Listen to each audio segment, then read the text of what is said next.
लग्न करायचं अशीच राहणार आहे. सारे लोक काय म्हणतील माहिती आहे का? बोला पुढला काय म्हणतील माहिती पुढला बोला. पण बाबा सारे लोक काय म्हणतील माहितीये का? लग्न करणार नाही मग पुढे तेव्हा काय झाली जगणार कशी काय?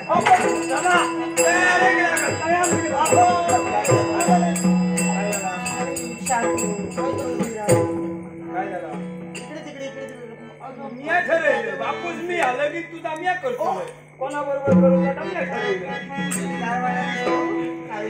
ऐकलं तेवढं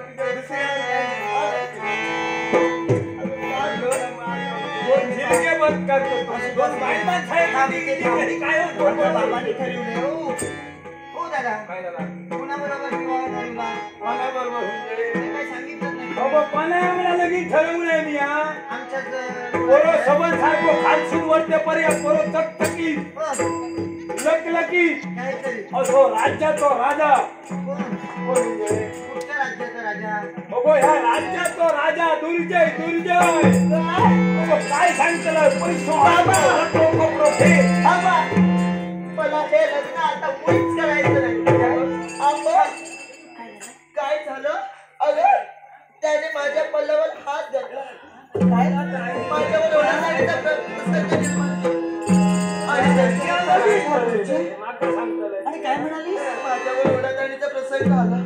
माझ्या पल्लावाला हात घातला. हो तू त्याच्या समवेत विवाह मुळीच करू नको. नाही ग पण जर तुझ्या पल्लावाला त्याने हात घातला मग तुझी सुटका कोणी केली? हा इथपर्यंत तू कशी तयारीस? आमच्याच सारखा एक कोणीतरी देव माणूस होता नाव त्याचं बंड्या.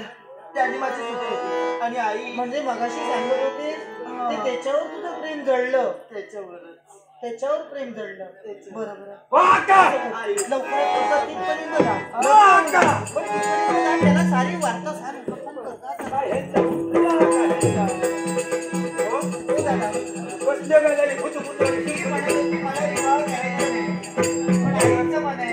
साऱ्या समजावलं तिला साऱ्यांना सांगायला लग्नाला या फोटो फुटाच्या आधी सगळी तयारी जाऊन होईल. तयारी करून होईल.